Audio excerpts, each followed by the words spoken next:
हाथ से खून बह रहा साहब।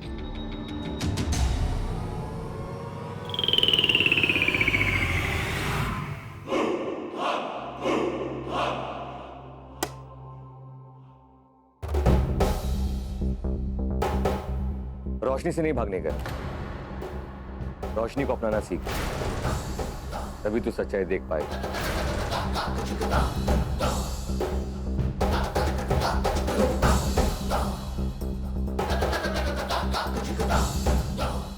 मैं यहाँ अपनी जीत का ढिंडोरा पीटने नहीं आया, ना ही मैं तेरे को नीचे दिखाने आया। और अभी तक मैंने माई को ये भी नहीं बताया कि ये सब कुछ तूने मिस कॉल को पाने के लिए किया, और शायद बताऊंगा भी नहीं, क्योंकि ऐसा करने से शायद तू माई की नजरों में गिर जाएगी, और मैं नहीं चाहता कि एक बेटा अपनी माँ की नजरों में गिर जाए।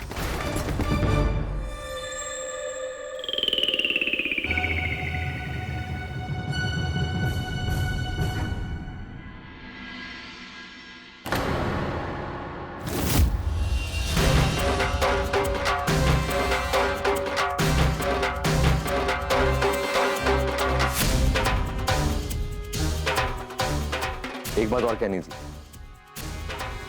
आज तक तेरी बदतमीजियों को मैं बचपना समझ के, एक खेल समझ के बुलाता रहा, लेकिन आज अगर माई बीच में नहीं आती तो मैं तेरे को मार डालता जान से। इसलिए कभी भी दोबारा मिस कॉल या मेरे प्यार के साथ खिलवाड़ मत करना, क्योंकि हर बार तेरी किस्मत तेरे साथ नहीं होगी।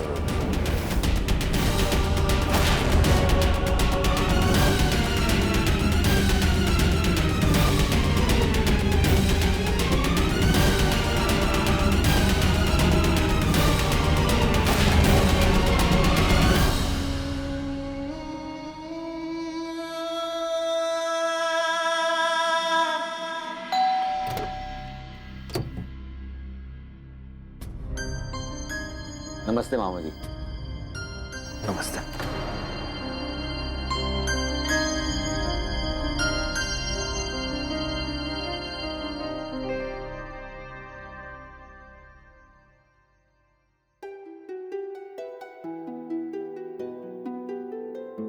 रुखसाना ने ठीक ही कहा था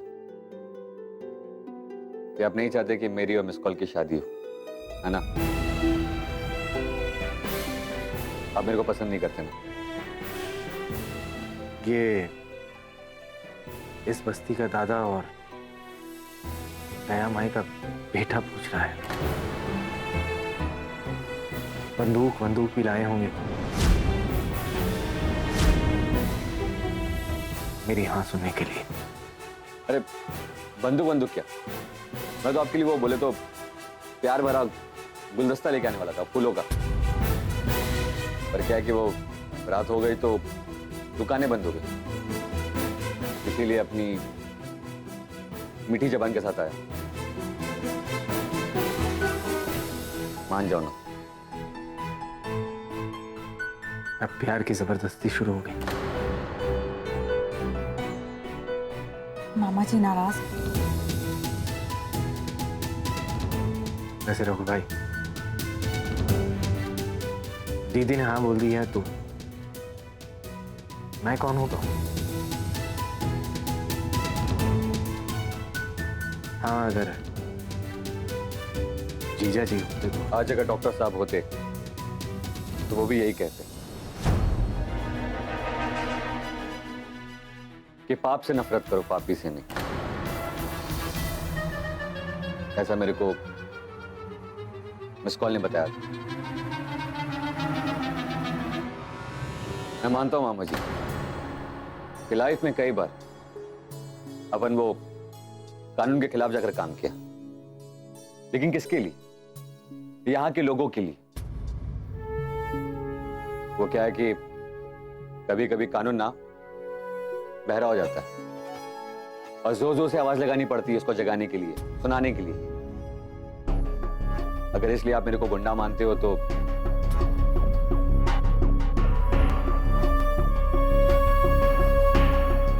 मामा जी, आज तक मेरे को मालूम नहीं था कि मैं क्यों जी रहा हूं, किसके लिए जी रहा हूं। जिंदगी में जीने का कोई मकसद भी नहीं था अपन का, वो बोले तो बचपन में मां मर गई, फिर माँ ने पाल के बड़ा किया। लेकिन जब मेरे को मिस कॉल मिली ना, तो मेरे को ऐसा लगा कि जिंदगी में जीने का मकसद मिल गया। मेरे को ऐसा लगने लगा कि अभी मेरी भी फैमिली होगी, कोई होगा जिसके लिए अपन जिएगा, कुछ करेगा। मामा जी वो कहते हैं ना, वो कि जो चीज इंसान के पास नहीं होती है ना, वो अगर उसे मिल जाए तो बहुत संभाल के रखता है, वो बहुत हिफाजत के साथ रखता है। मैं भी मिस कॉल को बहुत संभाल के रखूंगा, आपकी भांजी को बहुत खुश रखूंगा, मैं एकदम हैप्पी। बोले तो कभी कोई शिकायत का मौका नहीं मिलेगा, और कभी कोई कंप्लेन आई ना तो आप मेरे को गोली मार देना, बंदूक मैं ला के दूंगा आपको।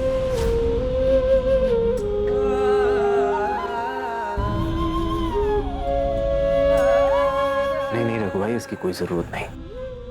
हाँ, एक बात जरूर है, अंतरा मेरी भांजी नहीं, मेरी बेटी है।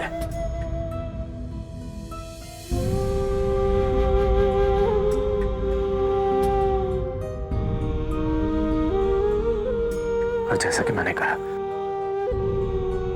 मैं कौन होता हूं कुछ बोलने वाला।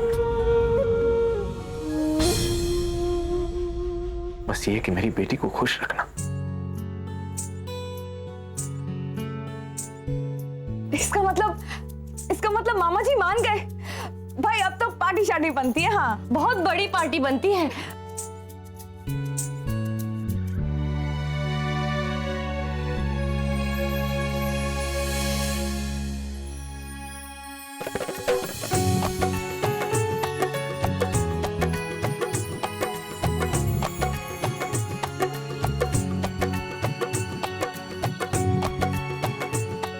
मम्मा ने सही कहा था, अगर आज पापा होते तो वो भी तुम्हें अपना लेते।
बता दे सजा। मैं तुम्हें रोज 6 बजे उठा दूंगी। कोई 10 बजे तक सोता है क्या? अच्छा, तो आग रात वाले दिन भी सुबह उठा देगी? बदतमीज। अच्छा, और बता, और क्या क्या बदलेगी इस अच्छे भले इंसान में शादी के बाद?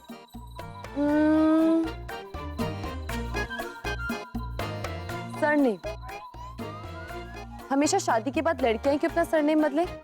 तुम्हें भी अपना सरनेम बदलना पड़ेगा। शादी के बाद तुम्हारा नाम होगा रघुनाथ कौल। अच्छा, कितना अच्छा लगता है ना? चेंज करोगे ना तुम मेरे लिए? ठीक है। मेरा नाम होगा रघुनाथ कौल और तेरा नाम होगा अंतरा नायक। मिस्टर कौल और मिस नायक। नहीं, वो बोले तो मिसेस नायक, है ना? ठीक है।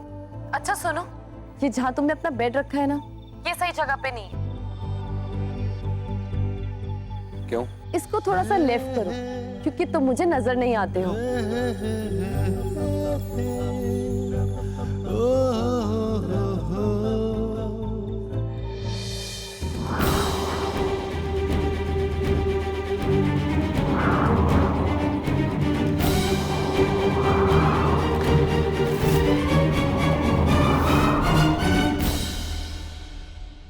थोड़ा सा और।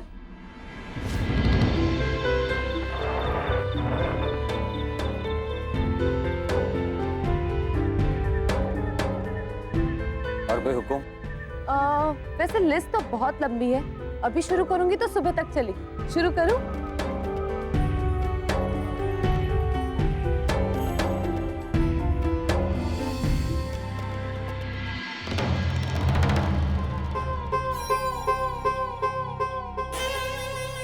अब तक तो रघुनाथ खत पढ़ चुका होगा, लेकिन अगर खत पढ़ चुका है तो कोई धमाका कैसे नहीं हुआ?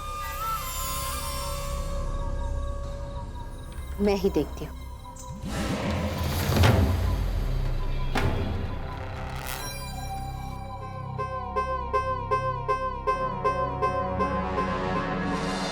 अरे थांबा थांबा मिस कॉल।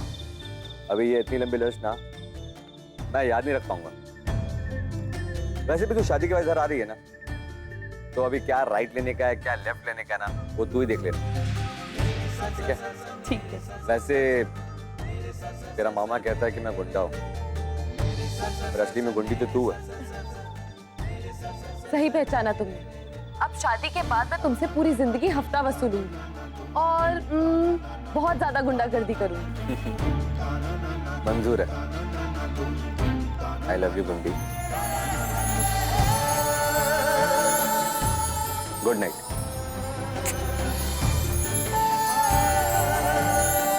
Good night. तेरी गुड नाइट कुछ फीकी नहीं है। अरे कुछ तो सीख।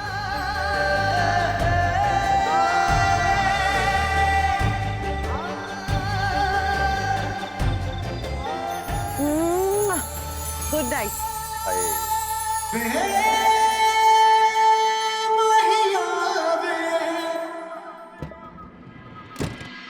अरे मिस कॉल।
पापा, मम्मी कहती है कि अगर आज आप होते तो आप भी रघु को मेरे लिए पसंद करते।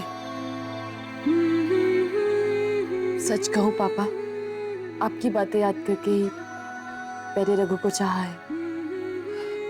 पापा, रघु बिल्कुल वैसा है जैसे आप कहते थे,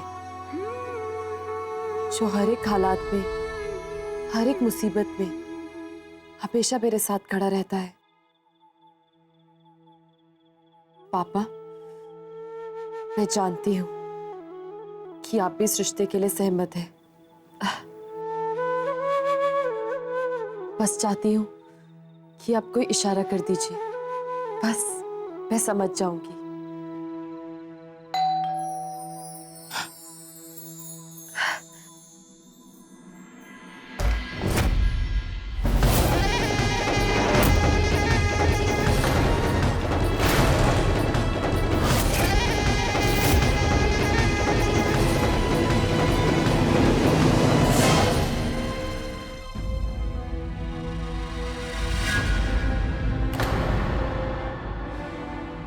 आप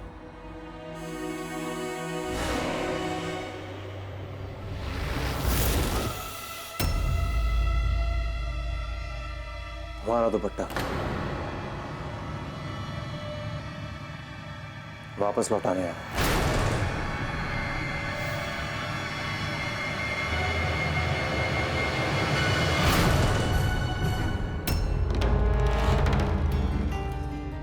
अरे रघुनाथ, अरे वो बंटिया ने कहा कि तुम्हारे लिए कोई खत देके गया था।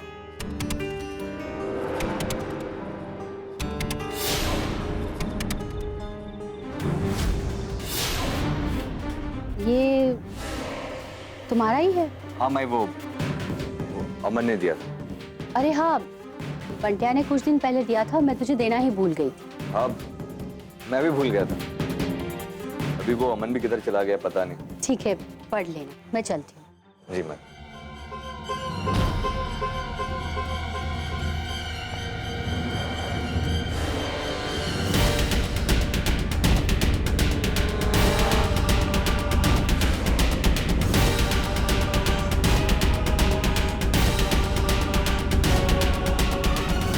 बस रघुनाथ, जल्दी खोल। मैं चाहती हूँ जल्द से जल्द सारी सच्चाई तेरे सामने आ जाए और तेरे प्रेम का अंतिम संस्कार हो जाए।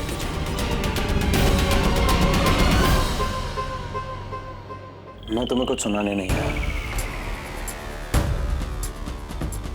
हाँ, मगर कुछ कहना चाहता हूं। 3 बातें। पहली, आई एम रियली सॉरी। तुम्हारा दुपट्टा मेरे पास इतनी देर तक रहा इसलिए। और दूसरी, आज रघु आया था मेरे पास। कह रहा था कि अगर आई बीच में ना आती तो मुझे गोली मार देता।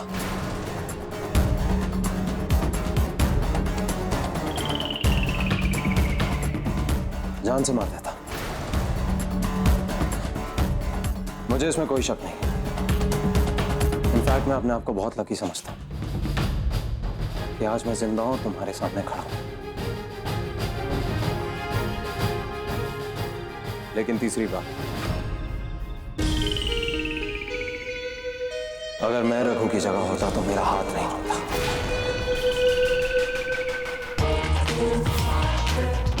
फिर चाहे आई बीच में होती या खुद भगवान आके खड़े हो जाते, क्योंकि अगर मेरे प्यार की तरफ कोई भी नजर उठा के देखता तो मैं उसका सीना छलनी कर देता गोलियों से। बस यही कहना चाहता था तुमसे। संतरा कौन, यही फर्क है रघु और मेरी चाहत में।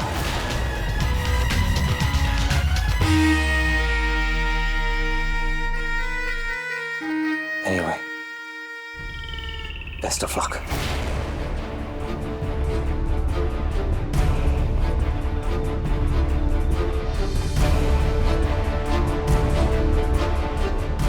अगर मैं रघु की जगह होता तो मेरा हाथ नहीं रुकता, क्योंकि अगर मेरे प्यार की तरफ कोई भी नजर उठा के देखता तो मैं उसका सीना छलनी कर देता गोलियों से। फिर चाहे आई बीच में होती या खुद भगवान आके खड़ा हो जाता।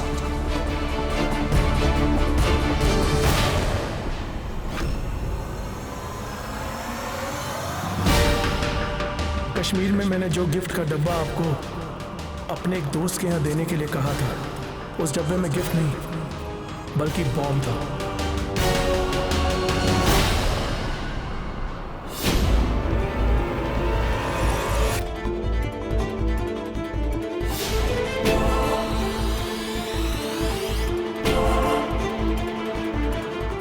और उस बॉम्ब से डॉक्टर कॉल की मौत हुई है।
राकीब आपको मारा बम से उड़ा दी मैंने